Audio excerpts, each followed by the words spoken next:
Então, financiamento é muito burocrático, né? Todo mundo sabe disso. Quer dizer, as pessoas que não estão fazendo, quando entram nessa operação, descobrem o tamanho da burocracia que é esse produto, né? Então, qual que é a forma mais fácil dela fazer esse produto, dela tá dentro de um financiamento, é buscar um especialista, certo? E como funcionaria hoje pra pessoa entrar dentro da Best? Porque, pra quem não sabe, nós fazemos tanto o Home Equity, que é o empréstimo de garantia de imóvel, como o financiamento imobiliário. Então, pra pessoa que quer entrar na Best, como é que vai funcionar? Como é que vai funcionar toda a cadeia de processo dela? Eu queria que tu explicasse um pouquinho, de forma detalhada, né? Pra ela entender de fato como é que funciona dentro da Best. A diferença entre fazer com o banco, seja o Itaú, seja a Caixa, ou fazer dentro da Best. Vou fazer primeiro a premissa básica só do planejamento, que seria o pré-contratação, antes dela chegar à decisão e aí ela ter que contratar. Então, primeiro de tudo, duas coisas que você deve levar em consideração para conseguir um bom financiamento, independente de ser com a gente, inclusive. Qualquer instituição. Cuide muito do seu cadastro, seu score com o mercado. Então, você consegue hoje gratuitamente, a Serasa disponibiliza essa ferramenta. Então, cuide muito do seu score. Então, o que é o desejável, né? Você tem um score acima de 700, esse é o desejável. Isso vai impactar muito na celeridade do processo. Se o processo é ágil, caminhar bem, você conseguir uma boa taxa. Porque a taxa ela vai ter pequenas flutuações. Isso vai de acordo com o seu crédito, tá? Então, primeiro de tudo, cuide muito do seu score. Segundo, comprovação de renda. Muitas vezes as pessoas ainda trabalham muito informal. Ela tem uma renda, mas não formaliza. Então, quando você pensar que você vai fazer um financiamento, né, ou tá se planejando, cara, movimente tudo nessa conta, já veja o banco que te atende, já abre uma conta, contrata um produtinho ou outro, movimenta essa conta, né, e de preferência, o máximo que você puder declarar no teu imposto de renda é o desejável, né, isso aí é para você conseguir sem dificuldade no financiamento. Quando você começa a ter uma dificuldade no financiamento, ou seu score não tá bom, sua renda, você não tá comprovando tudo, às vezes o cara é um pequeno empreendedor, aí ele vai lá, recebe dinheiro, pega cheque, né, movimenta na conta de um terceiro, faz de tudo, mas não vai, ou seja, ele não consegue comprovar essa capacidade financeira. Um exemplo, a gente teve um cliente, um cara muito bom, Alan, um cliente recentemente teve, o cara tinha 10 salas para aluguel. E aí na hora de comprovar, não, eu ganho que é 15 mil das salinhas, né, de aluguel e Perfeito. tal. Beleza, e aí chegou na hora, o cara moveu 3 mil por mês lá na conta dele. Mas aí, não, mas é porque, inclusive, meu escritório lá também, eu vou lá e recebo, é lojista, um é capinha de celular, o outro é não sei o quê, uma assistência, recebo em dinheiro, daí eu já saio pagando minhas contas, ele tem uma lotérica do outro lado da rua, ainda paga pela lotérica, eu não gosto de movimentar em banco, cara, um baita cliente, um baita imóvel, tudo certo, tava querendo fazer um financiamento, não tava formalizado, exatamente. E o terceiro é também, cara, pô, você não pode também movimentar 100 mil por mês e ter um imposto de renda zerado, né, daí também... Uma incongruência. Elas precisam se conversar, então... Planejamento é isso, comprovar uma renda de até 3 vezes o valor da prestação. Se você quer assumir um financiamento de 3 mil, já se preocupe em comprovar uma renda de 10, tá? 12, né? Ou somar renda. E outra, sou casado. Cara, tem que o casal cuidar do seu cadastro. Se você tiver muito bem de cadastro, a esposa tiver um cadastro ruim, isso vai pega no financiamento. Vai pegar, principalmente se vocês quiserem juntar renda. Agora, vou excluir minha esposa totalmente. Beleza, você até consegue. Mas ainda assim... Vai ser um problema. Atrapalha, tá? Mas então o ideal, esteja um equilíbrio financeiro. Até porque o que o banco entende no financiamento, diferente de home equity? Cara, como é que você tá querendo comprar alguma coisa que você já tá toda desorganizada? Você não tá podendo pagar suas contas, tá com o nome sujo, tá ruim e ainda quer comprar mais coisa? Não. Você tem que estar tranquilo, cara. Como é que você vai assumir um compromisso de comprar algo tendo... Sim. Faz sentido, né? Então, primeiro, é isso, né? Então, já sei, tá... Boas dicas, Gaspar. Fechou. Quero contratar. Então, quando você vai contratar, você vai pro primeiro passo, que daí seria um exemplo, né? Geralmente, fazer uma boa pesquisa, é onde as pessoas geralmente nos acham, né? Nos nossos conteúdos, nossas mídias, enfim. E aí você vai fazer simulação de crédito. O valor que você precisa, né, para um financiamento e ver qual instituição que se adequa ao teu perfil vai te entregar uma boa taxa. Então, você tem dois caminhos. Ou você vai fazer isso banco por banco, né, ir lá, ver, ligar, né, fazer tudo meio que sozinho. Ou, por exemplo, como a Seja Best, você vai preencher um único formulário, um único cadastro. Na hora você vai ter uma simulação de crédito, já estimada pelo seu perfil, e você vai ter um especialista, né? O especialista vai entrar em contato. Segundo passo, fiz uma simulação, o especialista te liga, entende o teu contexto, né? Cara, como é que tá a tua renda, como é que funciona, como é que tá o imóvel, inclusive, porque às vezes, dica de ouro, galera, você acha que o imóvel tá pronto para financiar, você faz todo o processo, a prova crédito se movimenta, vai, você dá uma entrada, assina contrato, dá mó BO, chega lá na hora, a documentação, o imóvel não tava com a área construída regularizada na matrícula. Não tá verbado. Não tá verbado. Cai o financiamento. Você perdeu um tempo ferrado, que num atendimento com o especialista, numa pergunta dessa, eu não vi. Então já me manda a matrícula, vamos ver se esse imóvel tá tudo ok. Ou o vendedor do imóvel, por exemplo, o cara tá cheio de processo trabalhista, quer vender o imóvel, vai dar problema, não vai ser aprovado pelo banco, pode ser uma fraude de acreedor. Enfim, então tem toda uma série de informações que um especialista fazendo perguntas vai conseguir rapidamente dizer se dá ou não dá. E se der, só pra você ter uma ideia depois disso, com dados iniciais a gente consegue digitar nos bancos, que se adequa ao teu perfil e já tentar uma aprovação de crédito. A gente tem hoje índices que a gente consegue, às vezes, em 2, 3 horas aprovar uma carta de crédito. E se não, no máximo 2 dias aí você vai ter uma carta de crédito aprovada. Aprovou a carta, é o primeiro ponto, né? Seria aprovar esse crédito para você, uma carta de crédito. Dali para frente é estruturar toda a proposta, que daí vai ser a etapa de avaliação do imóvel, né? A gente vai junto agendar com você a avaliação do imóvel, o engenheiro vai em loco, né? Que isso é a segunda etapa do financiamento, né? Fazer a avaliação do imóvel. Vamos pegar formulários do comprador, do seguro, né? O financiamento você tem um seguro incluso. Toda a documentação também do vendedor. Vamos unir toda essa documentação e mandar para o banco. Feito isso, ficou pronto o laudo de avaliação, confirmação de valores, vai sair uma minuta para você assinar e aí vai para o próximo passo, que eu não sei se é para nós falar ou não aqui, mas, né? Seria a parte de formalização, né? Sim. Mas basicamente, hoje o caminho inicial seria isso, se preparar, achar uma boa empresa, ver se tá dentro de todas as características, né? Meu crédito tá ok, o imóvel tá ok, tá tudo bonitinho, tudo certinho, tá apto. Aí você tem um financiamento e isso tende a dar certo. Depois tem mais a formalização.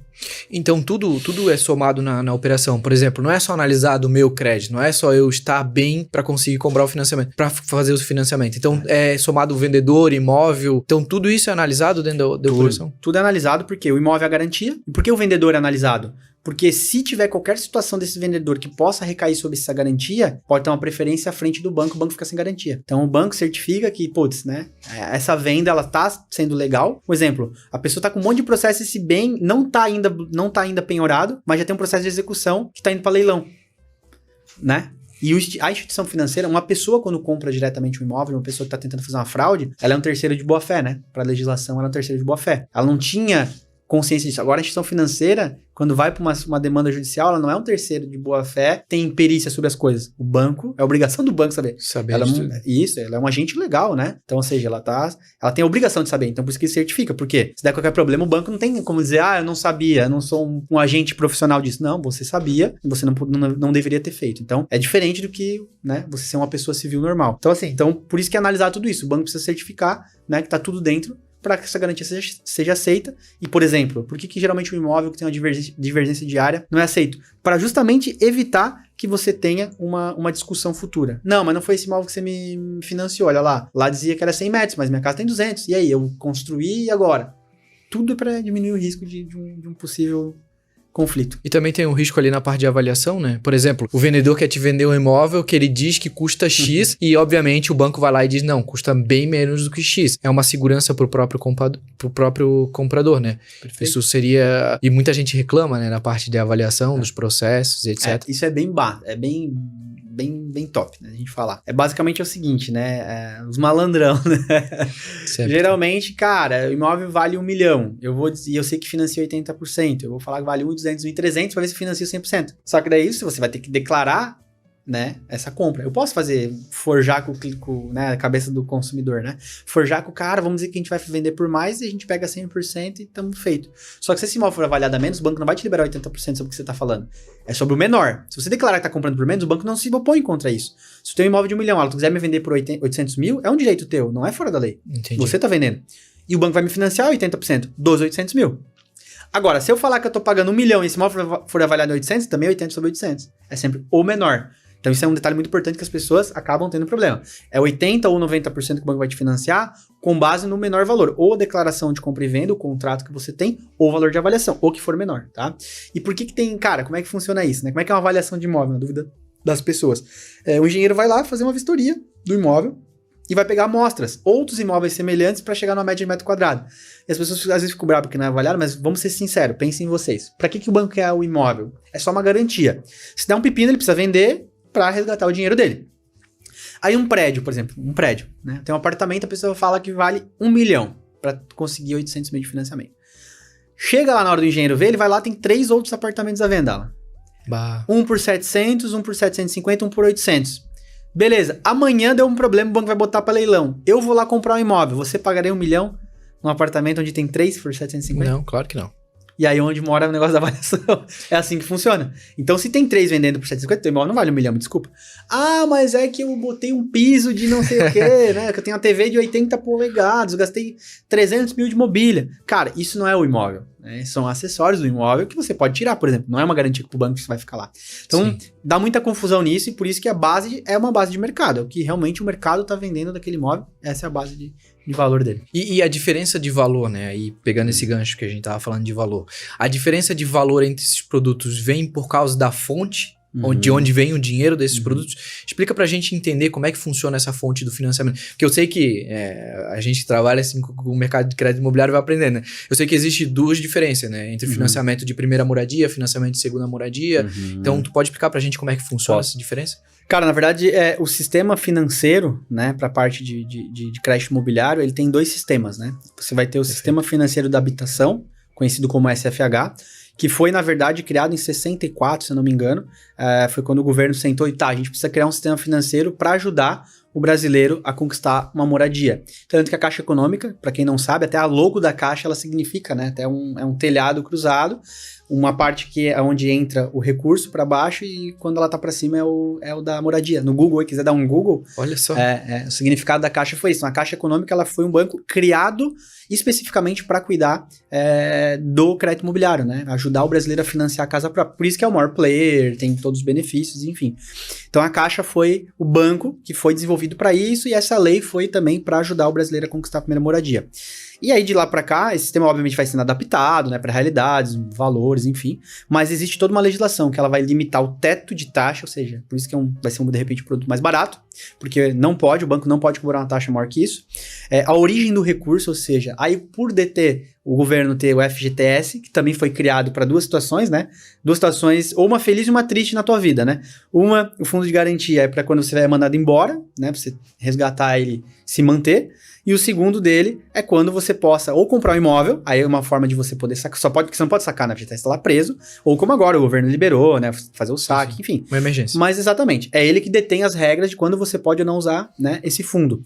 Então várias utilizações dele estão voltadas a conquistar a moradia. Então para você comprar, amortizar um financiamento lá na frente depois que você contratou, tem uma série de situações que você pode utilizar ele. Então na verdade detendo o fundo de garantia, quem administra isso, né, e também a caderneta de poupança, o governo abriu para instituições que entraram, né, se credenciaram dentro do SFH, a ter acesso a esse dinheiro. Então ele é um dinheiro mais barato por isso, porque as correções da caderneta de poupança, do próprio FGTS, a taxa referencial também foi criada para corrigir isso, ou seja, é tudo muito que do governo. Então o governo vai dar alguns subsídios, né, também em parte de tributação de impostos para as instituições, ou seja, o dinheiro se torna mais barato, a origem dele é mais barata, né? E depois, tudo que foge do SFH transforma em SFI. Então, por exemplo, no SFH, vamos falar de características do SFH. Você tem um teto de até 12% ao ano, então os bancos não podem cobrar mais que isso. O limite também de valor do imóvel, né, até 1,5 milhão. Então, por quê? Acima de 1,5 milhão não é mais voltado à primeira moradia, já vai um pouco para imóvel de luxo, né? Sim, sim. Que quando você for comprar esse imóvel, você resida ou trabalhe, né? Porque senão, eu moro em Balneário, trabalho em Balneário, vou comprar uma casa no Guarujá, né? Então, você tá tirando o dinheiro de alguém que precisa comprar uma moradia. Você já tá morando, trabalha, é pra lazer, né? Então, não pode. Você pode utilizar o FGTS, né? Então, também dá essa possibilidade para você. E, consequentemente, você, estando dentro deste enquadramento, você vai ter um benefício, também um dispositivo de lei, que você tem um desconto no ITBI, que é o Imposto sobre Transmissão do Bem Imóvel. Quando você comprar um imóvel, você tem um imposto municipal para transferir o imóvel para o seu nome, que é obrigatório. E também os emolumentos de cartório, porque esse contrato, essa transferência, tudo é feito dentro do registro de imóvel. Sim. Também tem vários vídeos explicando sobre isso. E aí você também tem um desconto nisso. Então você tem todos esses benefícios, um dinheiro mais barato, você pode usar FGTS, tem um teto de taxa, ou seja, as taxas vão ser mais baratas, você vai ter desconto no ITBI, desconto no cartório, assim. É tudo pensado para ajudar realmente a pessoa a adquirir o seu primeiro imóvel. E aí tudo que não for enquadrado nisso, fugiu de qualquer regra dessa, não vou usar FGTS, ou, né, não tenho como usar, é um imóvel muito valor agregado, não tá aqui perto da minha cidade, enfim, sai dessa característica, vai entrar dentro do SFI, que é o Sistema Financeiro Imobiliário, tá? Diferente da habitação. Inclusive o Home Equity, crédito com garantia de imóvel, por ser um produto de crédito imobiliário, que tem que também estar dentro do sistema, ele está dentro do SFI e não do SFH, né? Então, acho que a principal diferença desses dois sistemas seriam essas.